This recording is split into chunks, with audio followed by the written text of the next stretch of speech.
natin sa ating pinakamamahal, kagalang-galang at butihing pastor, Pastor Apollo C. Quiboloy, na siyang gumawa, may akda at naghatid ng programang ito upang maging daan na tapusin na ang mapanlinlang na komunistang teroristang grupong CPP, NPA, NDF na sumisira sa pinakamamahal nating bayang Pilipinas.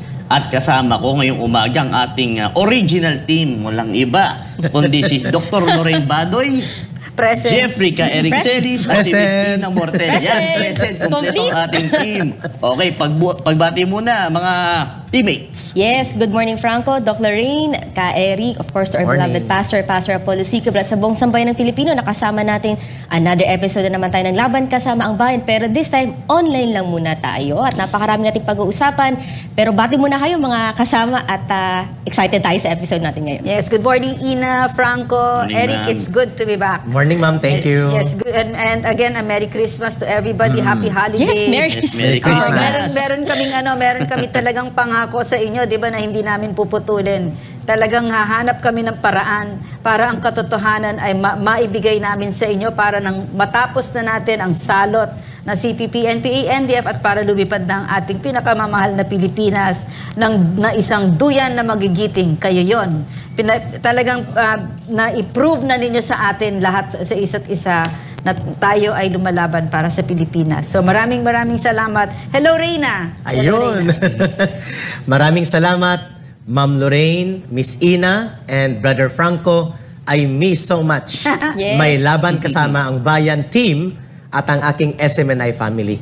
At ang sambayan ng Pilipino, ako po'y nagagalak at natutuwa at mainit po ninyo kaming tinatanggap sa ating online version. Yes. Yes. Online broadcast ng Laban Kasama ang Bayan na inyo pong masusundan ngayon at mapapanood simula December 26 hanggang po sa mawala ang illegal at abusadong suspensyon na ipinataw po ng mga abusado, nakakahiyang order ng MTRCB at nakakagalit na pang-aabuso ng National Telecommunications Commission hanggang January 3rd, 23 or 24 ang sa NTC, hanggang January 4 ang sa MTRCB. Pero nonetheless, nandyan po. Thank you so much, sambayan ng Pilipino. At kayo po'y makikita ninyo kami sa online sa SMNI, www.smninews.com, sa website namin natin po. At pangalawa sa Rumble, nandyan din po tayo. At nandyan tayo sa DZAR Facebook page. At ganoon din po sa Laban Kasama ang Bayan Facebook page. At ngayon po ay tumutulong at sana po ay dumami pa ang tangkilik ng ating online version, Ma'am Lorraine, Miss Ina, and Brother Franco. Nandyan po ang Ka-Eric Sambayanan Facebook page na ngayon po ay nagsisimula ng mag-carry o magtangkilik ng programa natin online. Ma'am, hihingi ako ng 2 minuto sa inyo ni Miss Ina, ni Brother Franco at Ma'am Lorraine para magbigay ng pasasalamat. Yes. Doon sa tumulong at nagbigay ng tanglaw at diwa at inspirasyon sa ating illegal na pagkakadetine sa abusadong desisyon ng komitiba ng Kongreso na pinamumunuan ni Speaker Martin Romualdez noong Disyembre. Sa aking team, Laban Kasamang Bayan, sa SMNI family, kay Pastor, bilang aming kinikilalang leader ng programang ito, kay former President Rodrigo Duterte, kay Vice President Sara Duterte, and of course, ang pinakamahalaga, ang sambayanang Pilipino. Iba't ibang sektor po ang nanindigan, mga manggagawa, kabataan, mga nanay, mga parents, mga magulang na biniktima ang kanilang mga anak ng CPP, NPA, NDF, overseas Filipino workers communities. Ganon din po ang Filipino communities in abroad, all over the world. Dumagsa po ang kanilang simpatya at panawagan ng pagtuligsa sa hindi makatarungan at iligal na ginawang pagkakadetine, pangbubusal at paglapastangan sa karapatan, lalo na po ang mga nakasaad sa konstitusyon. And of course, maliban sa mga grupo at individual na ito na pinapasasalamatan po namin, ako personally, nagpapasalamat din po at lubos ang aking pagtanggap ng kabutihang loob at matatag na paninindigan ng mga Philippine Military Academy graduates and alumni. Many of them generals and respected leaders and commanders, mga commanding generals and flag officers in command, commanding generals ng Philippine Army, Philippine Air Force, flag officer in command ng Navy, at ng Philippine Army na commanding generals, mga colonel at iba pang officers. At ma'am, para hindi rin mapag-iwanan, Ma'am Lorraine, Miss Ina at Brother Franco, pinapasalamatan din po namin, bagamat hindi nila naihabol ang kanilang manifesto in writing, ang mga alumni graduates ng ROTC officers. Wow. Officers Candidate School, mga non-PMA graduates ng mga officers at mga graduates ng Philippine National Police Academy. Miss Ina, Brother Franco, Ma'am Lorraine, thank you so much for giving light and inspiration to another episode of supposedly panunumbalik ng nakakarimarim na dilim ng pang-aabuso sa kapangyarihan na nangyari at nakita natin doon sa Kongreso 2 weeks ago, mga kababayan. At hindi kayo nagpabaya. Sambayan ng Pilipino, kayo talaga ang tagapaglikha ng kasaysayan. Kaya mga kababayan, ito po ang reminder natin kay Speaker Martin Romualdez at sa kanyang mga kasabwat na mga hambog at abusadong politiko. Pangangalanan na namin kung sino sila na nag-abuso at nakita ng mamamayan. J.J. Suarez ng Quezon Province. Si Migs Nograles ng party list sa Davao. What party list is that? PBA, pero hindi man yata siya basketballista. Ang alam natin, dinidribble niya ang kanyang kapangyarihan para abusuhin. J.J. Suarez, Migs Nograles, ang nagsayaw ng parang Salome dance na si Stella Kimbo ng Marikina. At marami pa, si Paduano, na dating sinipa ng NPA at naging bodyguard ng mga politiko gamit ang pangalan na RPA-ABB. At takotsaba ng malalaking mga negosyante sa Negros. Benny Abante. Benny Abante, hindi ka po namin red tag. Kayo po ay pinaalalahanan ni Ma'am Lorraine at nanlaban kasama ang bayan. Bakit po kayo nagagalit dahil kayo po ay public official? Na tinatanong, si Pimentel. Naku! Yeah. At sino pa ang mga nandun? Dante Fernandez. Si Dan Hernandez. At pati si Congressman Acop. Lahat po kayo minamarkahan ng mamamayan how you brazenly violated the fundamental rights enshrined in the Constitution and the Universal Declaration of Human Rights. Mabuti na lang po at ang aking kasama, Miss Ina, Brother Franco, na si Ma'am Lorraine, ay matatag at matapang din at hindi nagpatinag sapagkat taong bayan po ang naging kasama natin dito. It was proven. At maraming salamat din po kay Attorney Harry Roque, Attorney Mark Tolentino, Attorney Rolex Suplico, Attorney Sal Panelo, ang mga Attorney Topacio, ang matatapang na mga abogadong hindi nagpapatinag sa mga pananakot at mga pressure at pang-aalipusta ng kapangyarihan at hindi nasisilaw sa kayamanan at pera na ninindigan upang ipagtanggol ang karapatan sa malayang pamamahayag at malayang pagsasalita. Back to you, Ma'am Lorraine, Miss Ina, and Brother Franco. Can I include something, Eric, ma'am, na go ahead. naalala Go ahead, ko ma'am. during that session? I was kind of traumatized by it. Kaya hindi ko napapanood. But anyway, I remember, Eric, no, na tinatakot nila kami, no, na ang sabi sa amin, no, like somebody said, how long will this suspension be? This detention be? And then somebody said 10 days. And Stella Kimbo said, indefinite natin. Oh. Kasi meron silang look na parang tuwan-tuwa sila, no, gleeful. Na pag ako ang nanay ko si Stella Kimbo, mahihiya ako. Yes. No, and then what else? I heard Benny Abante say, we have to make sure that they know if they don't drop their Supreme Court case against us, that they will stay here for Christmas and New Year, and we have to make them understand that that is very, very hard. Abusado. Excuse me, Congressman Abante, that is not hard. For our country, we will do anything and everything. I was willing to stay there until birthday ko. Sinabi ko sa kanila, dahil sinasabi nila, dito ka magpapasko. Sige, pag hindi ka nag-apologize, no? Dito ka magpapasko at mag-New Year ka. Sabi ko, birthday ko, June. Dito niyo na ako pa-birthday. So, may mga tao na hindi katulad ninyo. No? Maraming ganon. Maraming Pilipino. I was just thinking, Eric, Franco, Ina, no? For instance, our soldiers. How many times have they not spent their holidays with their families, and they do it willingly and they embrace it? Ano ba naman yung tayo din? 'Di ba? Gawin din natin yun para sa bayan. So, madali na naman marami namang nagbigay ng liwanag sa atin kung paano gawin yung pagmamahal sa bayan. So, maliit na bagay yun yung dinaanan namin ni Eric, at we're just so humbled and grateful that we were able to fight for us in that manner when we were called to do so. So, but ang totoong naramdaman namin dito ay ang taong bayan. Kasama dito yung mga PMA graduates at bawat vloggers at kayong lahat no, na nag-comment doon. So maraming salamat. No? Ma'am, may I have a rejoinder 1 minute before kayo pasa kay Miss Ina at Brother Franco? I would like to make an adjective away from the gleeful smiles nila, ma'am. Tatawagin kong ngiting aso. Ngiting aso. We really saw it. Yes, kasi malisyoso at tuwang-tuwa sila na ipapahamak ang kapwa nila. At saka yung power. Eric, yung power, di ba? Meron ganito kaming kapangyarihan. Hawak namin buhay nyo. Nakalimutan po ba ninyo ang nakalagay sa konstitusyon? That sovereignty resides in the people and all governmental powers emanate from them, including ang posisyon na inyong inaabuso. Darating ang takdang panahon at babawiin yan ng mamamayan. And I think it needs also to be reminded even to the President that he has to serve the people because his power is only borrowed from the people, including the Speaker, Ms. Ina and Brother Frank. And I would like to reassure our countrymen that Eric and I and our legal team were finding the legal remedies for this.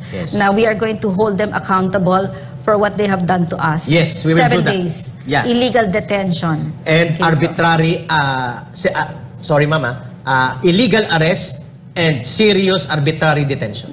Hanap kami ng katarungan. Miss Ina, Brother Kasi Frank. Eric, Ina, Franco, mga kababayan, hindi naman para sa amin ito eh. Kaya naman yun eh, yung dinaanan namin, no? Dinagdagan pa nga namin, hunger strike, no? So, hindi ito para sa amin. Although part of it is yes, no? Because our liberties were taken away. But we, Eric and I, are almost like public figures, di ba? Kilala kami, di ba? So, nagawa nila ito sa amin. Paano pa yung 90-something% ng mga kababayan natin na hindi kilala? Yung simple. Napakadaling abusuhin ng mga yan. So, we have to make sure that the government that we have is what the government that we deserve. So, we are going to fight for leaders who are humble, who are simple, who know how to really serve the Filipino people at maliwanag sa utak nila na hindi sila special. Mga trabahante lang kayo sa gobyerno. We want that breed of leaders. No? So I'm very happy that it is an age of information kasi ito. No? I'm very happy that the cameras were there. Because it would have been so hard to explain to the Filipino what we suffered in the hands of these abusive and arrogant legislators kung hindi niyo napanood. Napakahirap i-explain nun kasi out of this world talaga. Beyond the pale yung ginawa nila. Correct. Miss Ina, Brother Franco, take it away. Well, holiday season tayo ngayon na Eric, Ma'am Lorraine and Franco, mga kababayan. We want really to celebrate this. Pero sa mga nangyari nga ngayon, medyo nararamdaman natin minsan yung mga panahon na agitate tayo dahil nga sa sunod-sunod doon nakikita natin na pakbang ng ating, ilan lang naman sila dyan sa ating pamahalan. Kaya nga ang nagiging tanong ngayon ka Eric, Ma'am Lorraine, Franco, mga kababayan, bakit nga ba humantong tayo sa ganitong pagkakataon? At ang totoo kasing layunin natin dito ay yung, di ba, isiwalat itong totoong kalaban ng Estado. Pero ngayon parang bumabaliktad, no? Parang ano ba ang nangyayari? Mamayin yung bibigyan natin analysis. Can I mixing it, Ina, ha? Totoo yung sinabi ni Ina.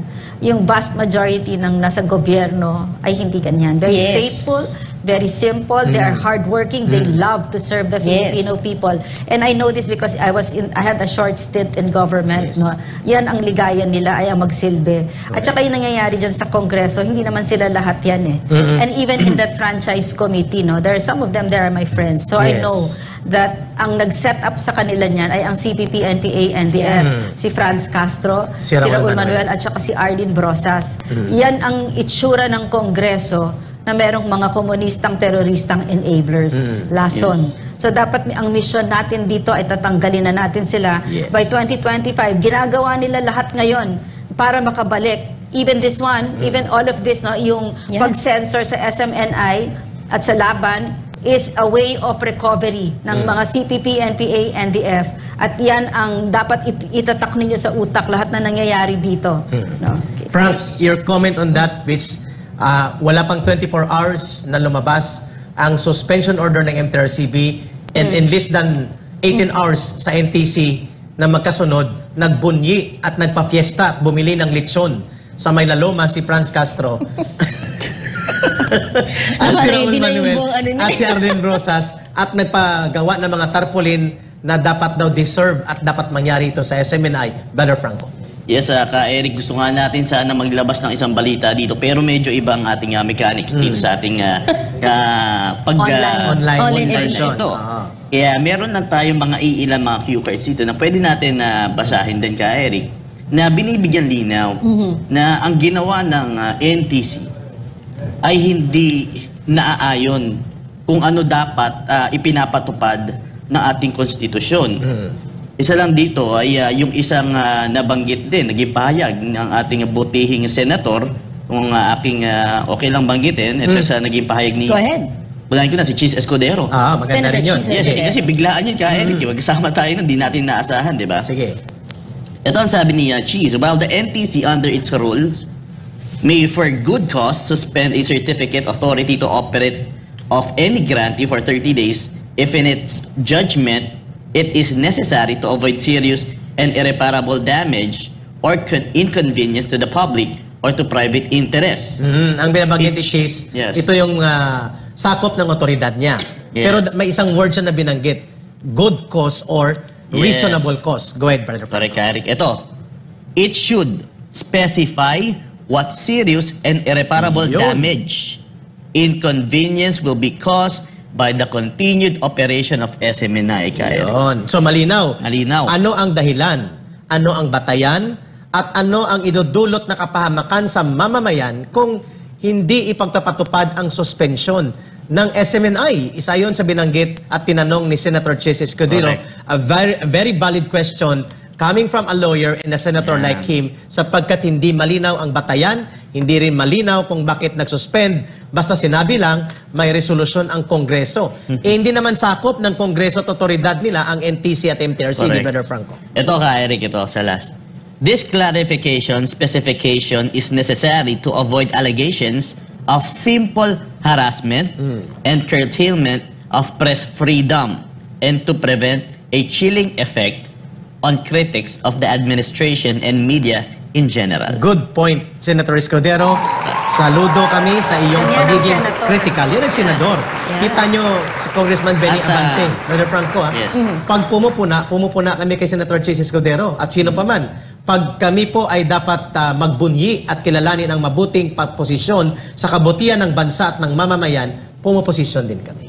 Correct. At wala namang ibang intention tayo kundi para mapaayos ang ating bansa. Yun ang isa sa mga bagay na... Pero meron ka pansin-pansin dito, Eric, na nabanggit din ni Atty. Sal. Go ahead. Buti pa daw sa Senate, pero nagsalita. Pero sa lower Congress. house, Bakit? wala na. Oo, nakita ko yung kanyang pahayag na yun. Nanindigan. Oo, mukhang That is, ang dalawa ang nagahari sa House of Representatives ngayon.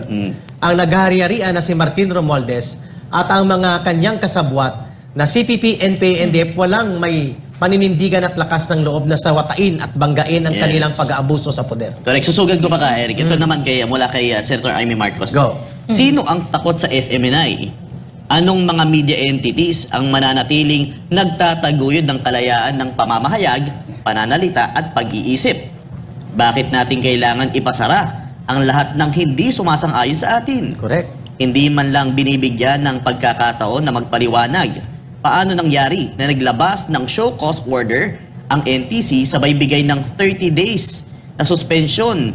Nakapagtataka, takot ba tayo na baka tama ang SMNI? Ayun. Takot ba tayo sa katotohanan? Ayun, magandang punto din yun ang binanggit ni Senator Amy, and coming from an Amy Marcos, Ma'am Lorraine, Miss Ina, dapat ganito din mag-alala si Bongbong Marcos kung paano naabuso ang martial law ng tatay nila. Did he say anything? Did the president say anything?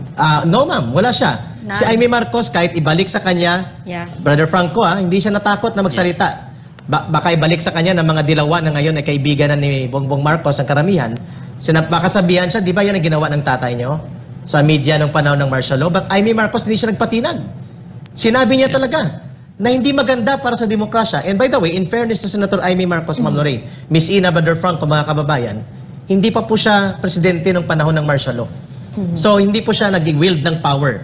But in spite of that backlash possibly, na gamitin ng mga political opportunist groups na pwedeng atakihin sila, sinabi ni Senator Amy, ang isang media na nagtatanong at media na nagsisiwalat ng katotohanan ay hindi dapat yan iniipit, ginigipit o inaapakan.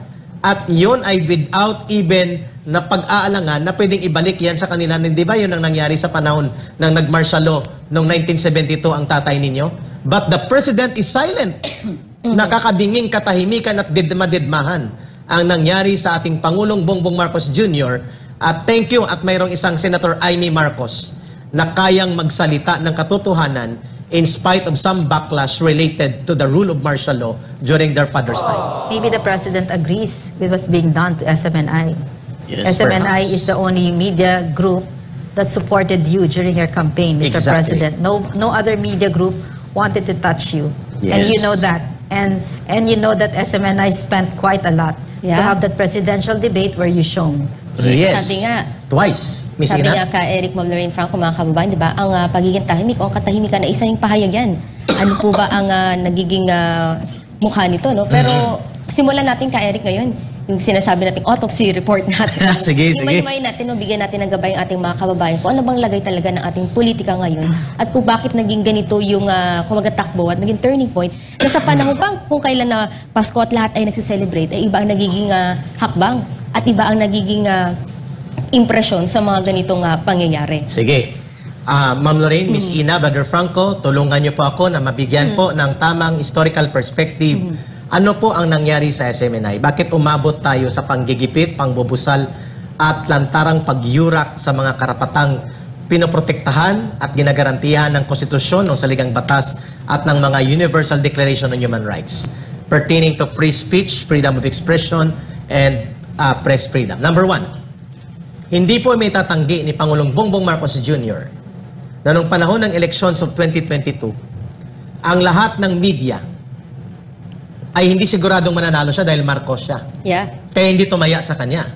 At saka Except- binababoy siya kasi Yes. Marcos siya. At Yeah. ang ginamit sa kanya, hindi nakapagtapos, walang peke ang diploma, anak ng Dictator diktador, son. Anak ng at may diktador, maraming mga yeah. ipaliwanag na mga buwis na dinadaya ng pamilya at ill-gotten wealth. Lahat ng yan ay hindi po binigyan ng mabigat na halaga ng SMNI because we believe there is an innate goodness to the person of Bongbong Marcos Jr.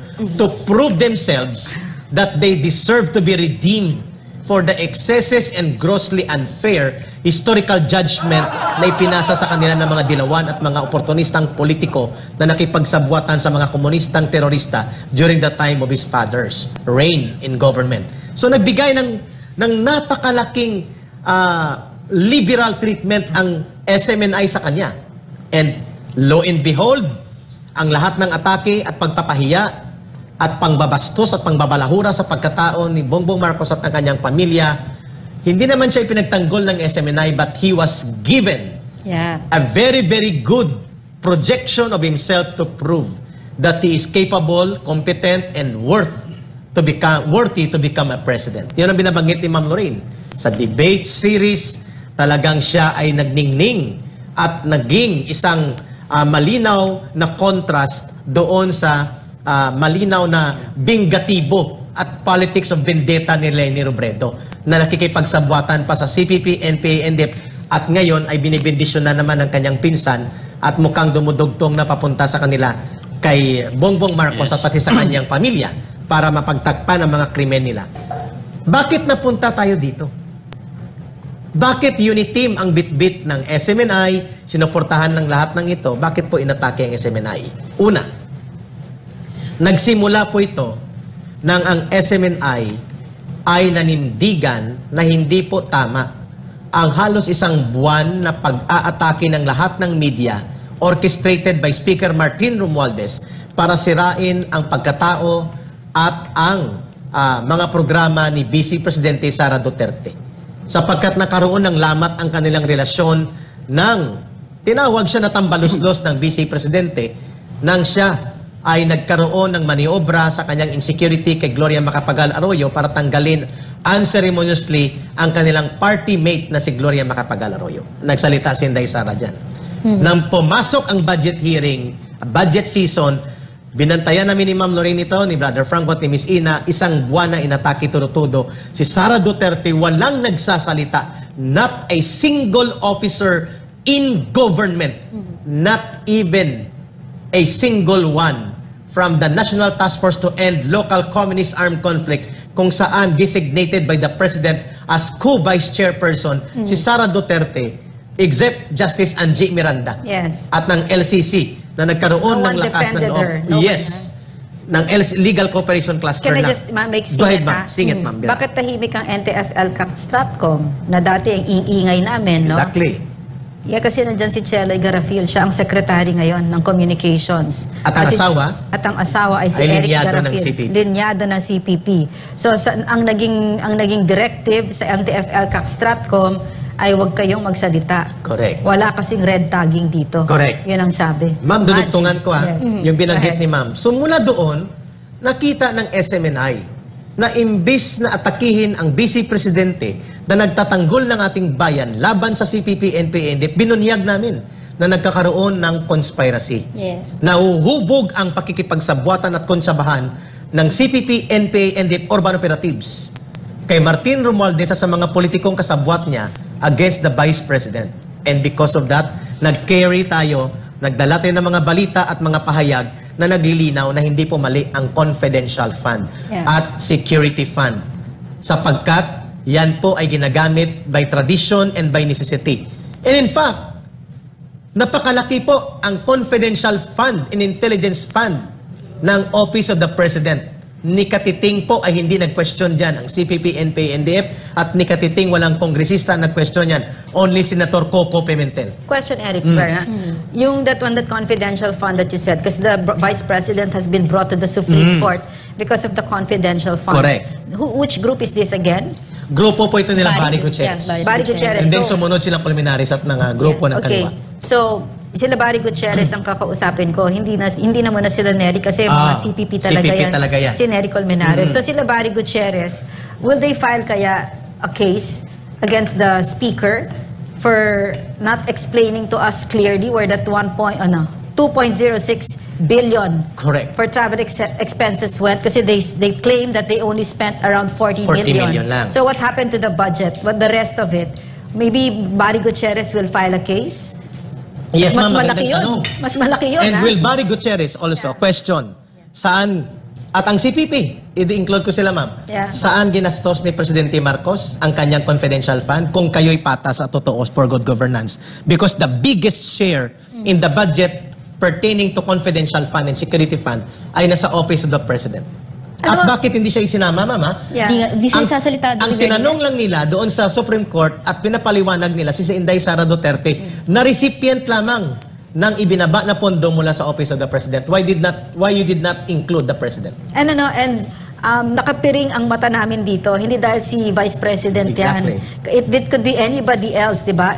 The characters, even if you don't tell us who are the ones behind all of this, we would still defend that yung kamalian nito, hindi namin Agree. didepensahan yan. So, maliwanag na ang tina-target dito ay ang Vice President. Yes. Yes. And And, because of that, Brother Franco, Miss Ina, tapusin ko lang sa briefly, Miss Ina. Yeah. Then I will give yung counter-analysis na aking mga kasama.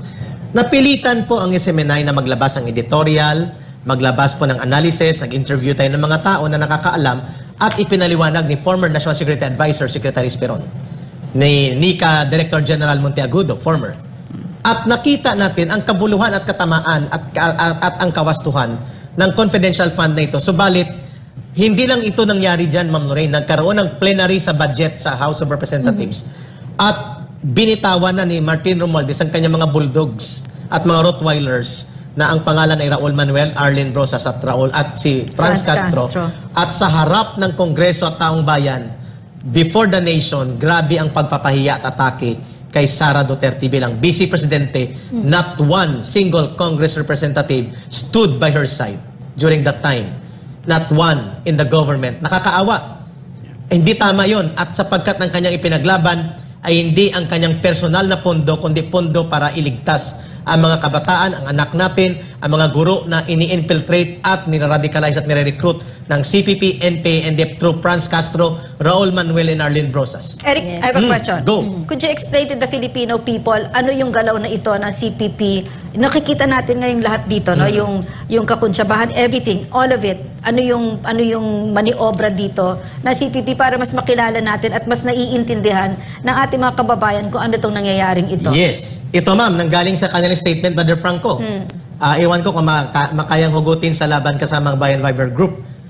Ito yung kanang analysis, ma'am. Ngayon, sa December 26 anniversary, 55th founding anniversary ng CPP. Tuwang-tuwa sila sa nangyayari. Itong sagot sa tanong ni Ma'am Lorraine. Sabi ng Central Committee ng Communist Party, kung saan itong boss nila Franz Castro, Raul Manuel at Arlene Brosas at mga nila Teddy Casino. Ang mapait na sigalot ngayon sa pagitan ng mga pangkating Marcos at Duterte ay papalapit sa marahas na konfrontasyon.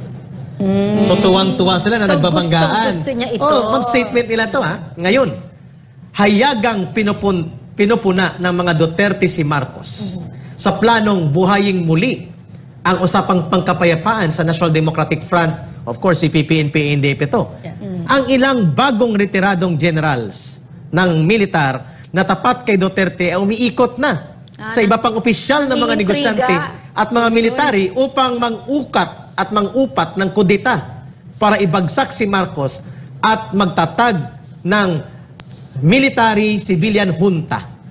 May alam ang Chief of Staff, subalit nananatiling tahimik sa aktibidad ng mga tagaplano ng kudeta. So alam niyo na kung sino ang nangiintriga at ito ang sagot ko kay Ma'am Lorraine. Oh. Kaya, Hinahati-hati nila, binibiyak at pinagbabangga ang mga political forces sa ilalim ng current government, which is the major political force Marcos at Duterte, at sino po ang nag-wedge o ang nagbigay ng lagari upang magkaroon ng biyak at bitak at magbanggaan ito. Si Speaker. Si Speaker Martin Romualdez sa kanyang conspiratorial actions and opportunistic tactical alliance with the CPP, NPA, NDF by attacking Sara Duterte. So you mean, Eric? Yun ang sagot ko kay Ma'am Lorraine. So you mean, Eric, si Speaker, nilinyahan nitong sila Franz Castro, nilapitan siya at Yes. binilog-bilog ang utak, di ba? So hindi alam ni Speaker na wala siyang panalo dito. Correct. Ikaw ang pinakakawawa dito, At ang Speaker. pinsan niya, ma'am, ang tatamaan. Yes.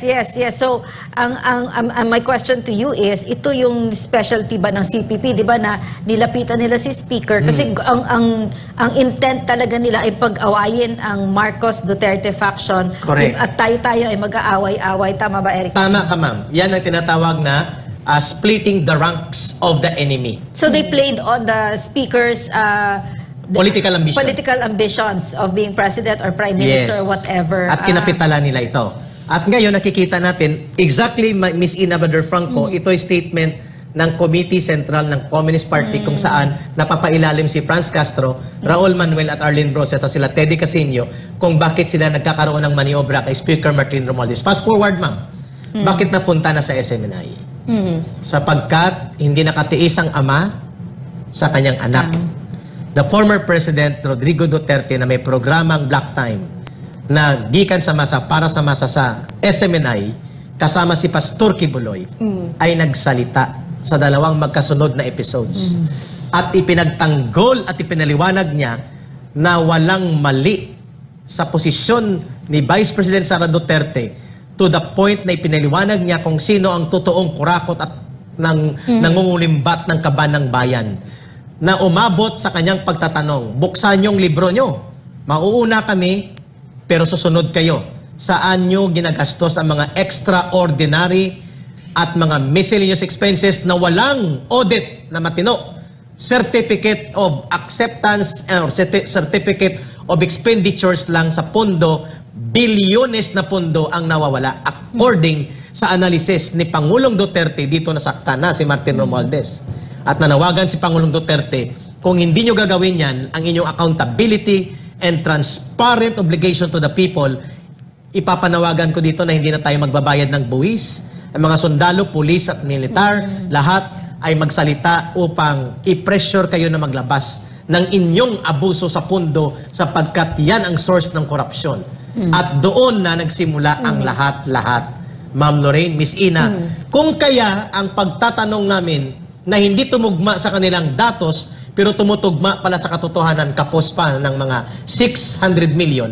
Ang tanong ng ating source mula sa Kongreso, Eric, pakitanong kay Secretary Belica, kung totoo bang 1.8 billion pesos ang travel expenditures ni Speaker Martin Romualdez. Nagtatanong kami. Hindi pala mali ang aming pagtatanong sapagkat ang pondo pala nila, sabi ni Ma'am Lorraine, according to General Appropriations Act na ipinasa nila for 2023 at 6 na araw na lang matatapos na ang 2023 ay 2 billion and 66 million mga kababayan. Ang tanong ay 1.8 billion lang. So saan ngayon ang 2 billion mahigit? Ano ang inyong ginawa at ginamit dito? Akala nyo matatakot kami magtatanong? Ito ba ay pinaghati-hatian ninyo? Ito ba ay ibinalik ninyo sa kaban ng bayan? O ito ba ay naging bonus sa pag-atake sa SMNI, sa pag-atake kay Pastor Kibuloy, sa pag-atake kay Lorraine Badoy, kay Ka Eric at sa buong SMNI at kay President Duterte at kay Vice President Sara Duterte? Ito ba'y ginamit na bonus? Yeah.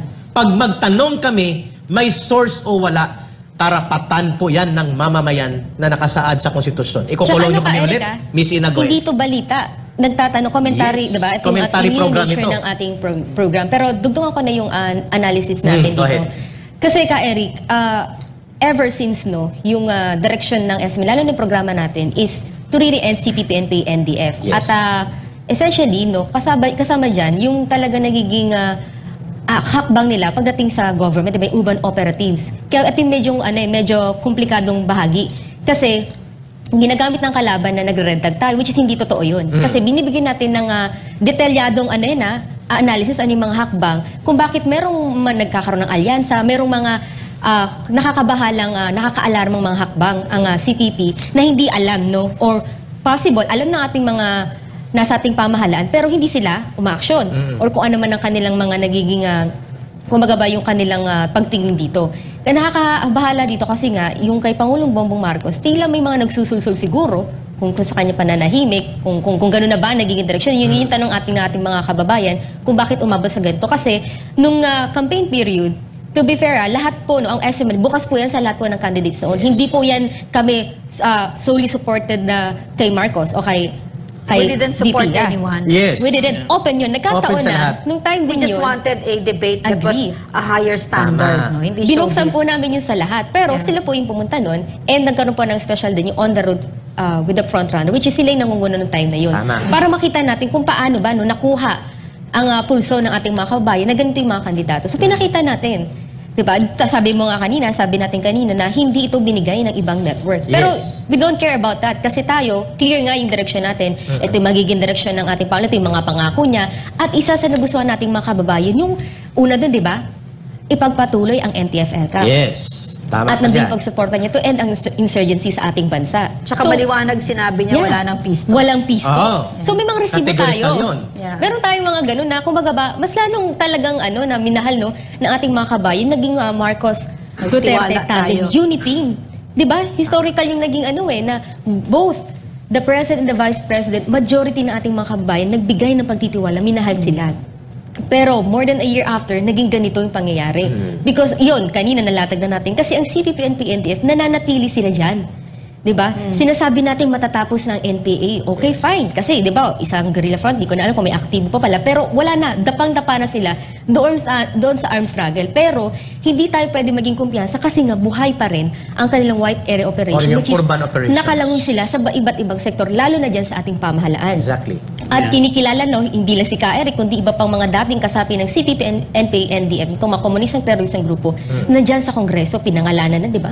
At binigyan pa sila ng mikropono. So nagtatanong tayo, bakit ganun? Nagkulang ba tayo ng paalala? Nagkulang ba tayo ng pagbibigay ng analysis? Bakit parang tila iba ang naging direksyon? At isa sa nakita doon, itong ang galaw, no? Nung kay Vice President Sara Duterte, kung saan ang binigyan ng mikropono, itong mga kilalang urban operative ng CPP, NPA, NDF. So, sabi din na, eto na, so nahahati ba? Yun yung tanong, nahahati na ba talaga ang unity? Na minahal ng ating mga kabayan, yung pagtitiwala na sana dire-diretso na yung ating pag-unlad dahil una, matatapos ang CPP, NPA, NDF, tapos solid pa sana yung unity natin, ipagpapatuloy yung mga pinakong mga programa ng nakarang administrasyon. So, ngayon, more than a year pa lang, ganito po yung nangyayari. And, ang role po ng SMNI, bilang media, mga watchdogs tayo Bahagi tayo ng check and balance sa ating government. Masama po ba magtanong? Anong particular disinformation ang mga nasasabi? Di ba, wala namang kayo binibigay na katotohanan. Ito yun Bakit hindi kayo magbigay din ng mga patotoo na may mali sa sinasabi? Yes. Sinasabi niya lang mali yan. Etong mga buhay na patotoo, itong mga miyembro mismo ng CPP, NPA, NDF, pinakinggan niyo ba? Tayo nagpapasalamat sa Senado kasi malinaw di ba? Yung nagkaroon ng pagdinig si Senator Bato de la Rosa dyan sa kanyang pangunguna, di ba? Ang mga dating mga kabataan ito na in-identify nga nila si Raul Manuel bilang isang CPP member at siya pa ang nag-recruit sa isa sa mga namatay, di ba? Na NPA member. So yun yung mga tanong na bakit hindi nyo i-address nyo? Bakit yung isang media organization, malinaw ang direction, di ba? Ito lang naman isang network Eric Ma'am Lorraine, Franco, mga kababayan, na talagang ina-address itong CPP, NPA, NDF, na by the way, mismo ang gobyerno rin natin ang nagdeklara na terorista. Kaya yun po yung ilalagay natin dito na, sige, tanggap na natin yung mga pag-atake, tanggap na natin na sa pagsusulong natin ng pagbaba katotohanan. Kasi first time talaga ito nangyari, mararanasan natin to. Pero please lang, yung mga nasa ating pamahalan mismo, yung kapangyarihang ibinigay sa inyo ng taong bayan para lumaya na tayo dito sa mga ganitong panloloko nila, para hindi tayo magkasira-sira. Dahil hindi po ang SMNI kung sino man dito ang totoong kalaban. Correct. Alam mo, Ma'am Lorraine. just want to clarify one thing. Yung we can stand on our shared ground with the speaker. Yeah, we can. With even Benny Abante, with Ako, all of them, So when we criticize them, this is the noise and of a vibrant democracy. Yes. Okay, so maliwanag tayo, hindi sila ang kalaban. Yes, no. Ang kalaban dito si Franz Castro, si Arlene Brosa, si Raul Manuel. Which is not to say that ito, hindi natin, the other rest ay hindi natin pwedeng i-criticize. Hindi. Parte ng demokrasya yon at parte ng trabaho ng media yon, di ba? So, napakahalaga for us as a nation to be united. Correct. Because Eric very clearly stated, na gustong-gusto nila pa naghihiwalay tayo, wasak-wasakin tayo, away-away. Yan ang trabaho ng CPP, NPA, NDF. So, kami din, yun din yung gusto namin i-caution sa inyo. Yeah. Yes, you may criticize, of course. That's your right. That's your karapatan nyo yan. Malaya ang Pilipinas na mag-express tayo ng ating sariling opinion. At dapat ipaglaban natin. At dapat hindi tayo natatakot, di ba?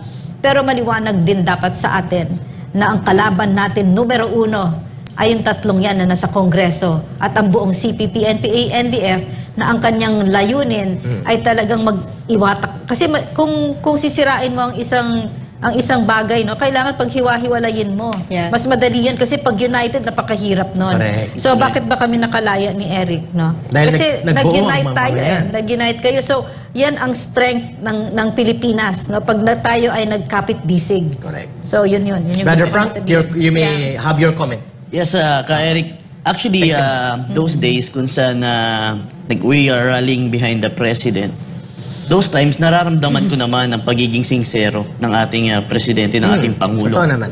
Sa pagsasabi against CPP, NPA, NDF. Pero everything changed when CPP came into the picture. Naiba lahat, Ka-Eric. At nabuo ang alliance with Martin Nabuo ang alliance. Kasi alam naman natin from the very beginning, isang tao na mabuti, sa oras na ma-impluwensyahan yan, ay magbabago at masisira yan. Totoo. Ang akin na lang, Ka-Eric, hindi pa naman huli ang lahat. Yes. Meron pang pag-aasa, may pagkakataon pa na makapagbago. Kung pwede pa natin isalba ang ating pamahalaan, ang ating gobyerno, even there sa lower house, ay may chance pa naman. Ang ginagawa natin paninindigan ngayon, pagkakaisa, hindi to destabilization. No. Pagkakaisa ito ng ating mamamayang Pilipino mula sa PMAers, Correct. mula sa ating mga kababayan, Sa mga mula sa magulang. ating OFW, sa mga magulang, IPs. sa mga IPs, Ka-Eric, na lahat sila ay sumisigaw. Na itigil na yan. Tapusin na ang insurhensya. Correct. Ay na numero 1 kalaban ng Estado. Bakit? Ang binitawang pangako ay tila nababago.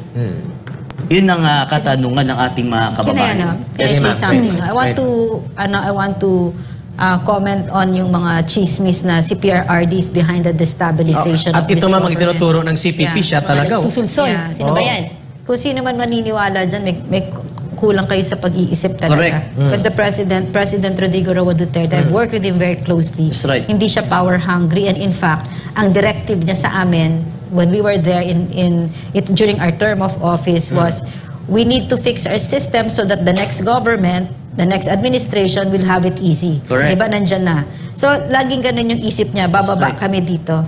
And you saw how he did it. No? He was so graceful. He was so graceful. Walang kapit-kapit. Walang hindi siya ganid sa kapangyarihan at sa pera. Hindi siya ganon. So, yung mga destabilization ng mga rumors na yan, I'm with the president, the former president. Once a month, I go to him.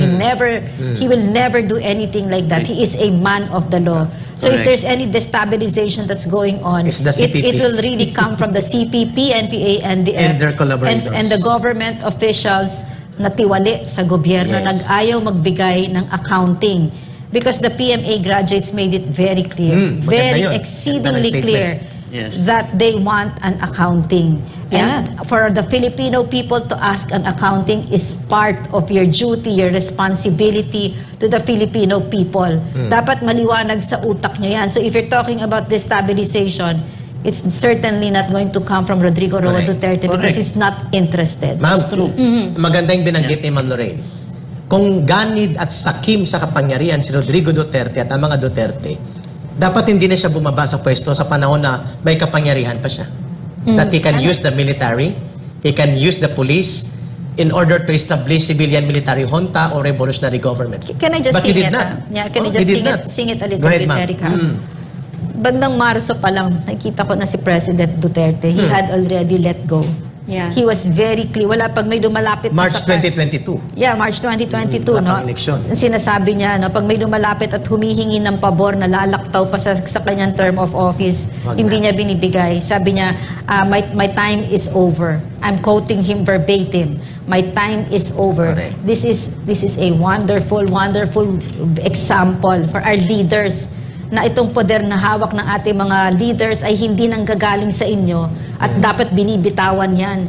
Huwag kayo, no, ang aga-aga pa lang, nag-aambisyon na kayo ng kung ano-ano at kinakaladkad nyo ang buong Pilipinas. Dami na nagugutom, ang mahal-mahal na ng mga bilihin kasi puro kayo politika. Yeah. Magsilbi kayo sa taong bayan. At Sorry. magtatagumpay kayo. And Ma'am, another thing- Yeah. ambisin na ikaw muna. Dugtong lang sinabi ni Ma'am Lorraine maganda yung kasi binanggit si ni Ma'am. Vice President Sara Duterte could have run for He did it. She did it. for the presidency, but she didn't. She diba? turned her back Hindi niya on it. ginawa. Yeah. Wala, Sapagkat, sure win yun. sabi niya, at nang babalik siya dahil gusto niyang manalo si Apo Yeah. Bongbong Yes. Marcos Jr., not for herself. Ma'am, balikan ko lang yung binabanggit. Yes, you were number one. Yung binanggit ni Ma'am Lorraine kanina, Yeah. hindi po naggumamit ng poder si Duterte, si Rodrigo Duterte, para mag-abuso. Ang tinatawag ni Ma'am Lorraine, hindi siya gumawa ng midnight appointments. No. That's why ang kanyang paboritong police officer next to Bato de la Rosa, si General Vicente Vic Danao Jr., hindi niya in-appoint Yeah. as Chief of the Philippine National Police Regular, OIC lang, sapagkat mahuhulog siya sa midnight appointment. At gusto niyang antayin at bigyan ng leeway at kapangyarihan ang next president Yes. na pumili ng sarili niyang Chief of the PNP. Yeah. Yes. So kung si Duterte ay ganid at abusado sa poder, pwede niya pong ginawa yon nung panahon na yon. Itong iniakusa ng CPP, NPA, NDF Eric, na pag-abuso. yung mga ina-accuse kay PRRD, no, yung gahaman sa kapangyarihan, ang pinag-uusapan ninyo, sarili ninyo. Yes. Hindi si PRRD yun. Okay. Ma'am, may isa pa kong Sorry. idudugtong Yes. Messina. Karma daw ang nangyari sa SMNI dahil ginawa din niya ni Duterte sa ABS-CBN. Ito, sasagutin na namin ng dire-diretso. Magkaiba yung sitwasyon nun, ha? Ito, ang ABS-CBN po ay expired franchise. Wala na po siyang franchise, bogus operation. 2015 pa, hindi pa si Rodrigo Duterte ang presidente, si Noynoy Aquino pa. Hindi pinirmahan ni Noynoy Aquino ang kanilang franchise renewal. Bakit? Kaya nagpaso, expired franchise. Sa loob ng 6 na taon na presidente si Rodrigo Duterte, ang kanilang operation ay provisional authority granted by the National Telecommunications Office, NTC, under the Office of the President, ang otoridad niyan. Ibig sabihin, kung talagang masama sa paggamit ng poder at abusado si Rodrigo Duterte ng siya'y presidente, pwede niyang sinabihan ng NTC, after 1 year, tanggalan mo na yan ng franchise. Tanggalan mo na siya ng provisional authority at ipasarado. Hindi. Hinayaan ni Rodrigo Duterte na mag-operate ang ABS-CBN despite of, number 1, questionable and anomalous tax payments na dinadaya nila sa gobyerno as alleged and as investigated by Congress, pandaraya sa buwis. Sa kanilang ownership, pandaraya din sa kanilang mga manggagawa at pandaraya pati sa kanilang operations na mayroon silang franchise pero nagbukas sila ng mga iba pang sangay na digital operations pero naka-attach sa kanilang franchise. Dinadaya ito. So hindi po yun ganun ang SMNI. Ang SMNI po ay hanggang 2044 legally established franchise na isang batas kaya hindi nila matanggal-tanggal sapagkat it will require a counterpart action from the Senate. Kaya ito sila Kimbo, sila Tambunting at sina Suarez at ang kanilang mga kasabwat, inikutan nila ang batas. At gusto nilang iparibok ang franchise pero habang hindi nare-revoke dahil malabo sila makakuha siguro ng counterpart law ng bill sa Senate para i-demolish or i-abolish ang franchise ng SMNI, pinasuspend nila sa NTC at sa MTRCB. And ito ang tanong, hindi po under ni Speaker Martin Romualdez ang NTC at MTRCB po, pero bakit sila gumalaw? In a very clear, politically manipulated and politically vested operations to attack a media na sinasabi nilang associated kay Rodrigo Duterte at kay Sara Duterte at dahil kaibigan sila ni Pastor Quiboloy na in-associate nila sa SMNI. Bakit nila inikutan ito? Ibig sabihin, napakalakas ng loob ni Martin Romualdez upang gawin ito na ilaktawan ang kanyang kapangyarihan kung hindi siya kinukonsente at binibigyang suporta ni President Bongbong Marcos Jr. Again, yan ay isang valid question. Mr. President, do you have or do you give consent or did you give consent to Speaker Martin Romualdez and to his cohorts in Congress para presyurin ang NTC at ang MTRCB upang labagin at abusuhin ang mga karapatan sa malayang pamamahayag na may prangkisa at mayroong batas na gumagarantiya at malayang pamamahayag sa pagtatanong sa expenditures? Did you give consent to your cousin Speaker Martin Romualdez kung bakit ganon kalakas ang loob nila na i-pressure nila ang MTC at ang MTRCB? Which, by the way, Ma'am Lorraine, ang sabi ng NTC, Ms. Ina Blanner Franco, dahil mayroong resolution from Congress, mag-aakto kami. NTC, kung sino man na nakaupo ngayon sa inyo, we will remind you, whatever is the resolution or act of Congress is not binding on you unless it is a law. It was not a law. It was just a resolution. And the malicious attack on SMNI against SMNI as a legitimate media entity, ginawa nyo sa panahon ng holiday break. Naka-break ang korte, hindi kami makatakbo ang mga abogado namin para mag-file ng certiorari in injunction and TRO against sa inyong illegal and abusive acts. At sa January pa magbubukas, baka first week pa ng January or second week of January. Number 2, ang mga abogado naka-break. At number 3, ang mga tao naghahanda ng kanilang Christmas celebrations nang ginawa nyo ito. Ang lahat ng elemento ng malice, abuse, and brazen use of power ay nakakakita ang mamamayan at naobserbahan ito. Ang tanong, Mr. President, do you have a hand on this? Kasi if you do not have a hand on this, why can't you make a statement in a position so very clear the way your sister, Senator Amy Marcos, said so, na ang pangbubusal at pag-apak sa mga media na nagsasabi ng katotohanan ay hindi nakakabuti? Bakit? Sinong takot sa katotohanan? Mr. President, that is a question so validly being nurtured by the people at kami lang po nagsasalita tungkol sa tanong na yan. Ma'am Lorraine, Miss Ina, and Brother Frank. Yes. Nakakatakot kasi parang the way we're feeling now, no? I've never felt this way. I remember feeling this way, no?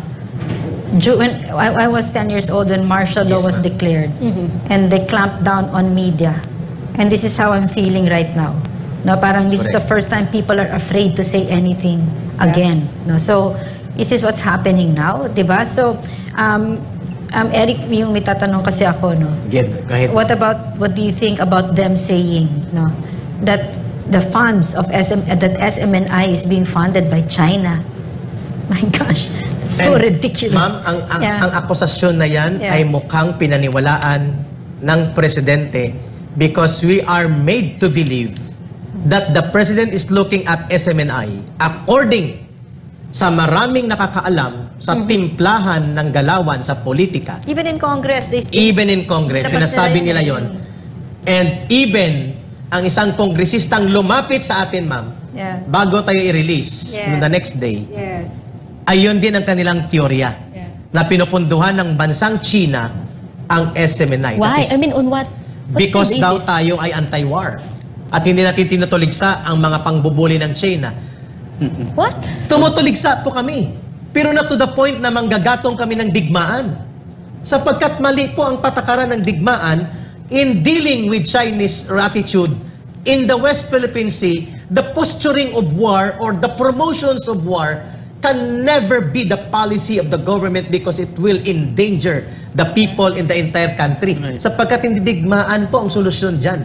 So kapag pumupuna kami sa ganyang posisyon, pro-China kami? No. Kasi I remember during the during the congressional hearing, si J.J. Suarez found it suspicious that China has this MOA with SMNI. Oh, we don't have Yung that. CGTN? The not kingdom. na CGTN daw? Kingdom yata. And then it turns out it was a basketball court. Oh, tama na Sa dinugis. foundation.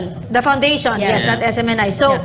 parang he was trying to frame that narrative. Oo, tama. But there are really civic society Yeah. social programs with China na tinatanggap natin lalo na pag may Right. disaster. Ano bang masama What's wrong doon, with that? 'di ba? Yeah. Kaaway ba natin ang China? 'Di ba? Ang foreign policy ng ating president ay kaibigan Kaibigan ng lahat. 'Di ba? So, Non-war, non-aggression. Actually, ma'am, China had supported us a lot of times Yeah. when it comes sa Kalamidad. kalamidad.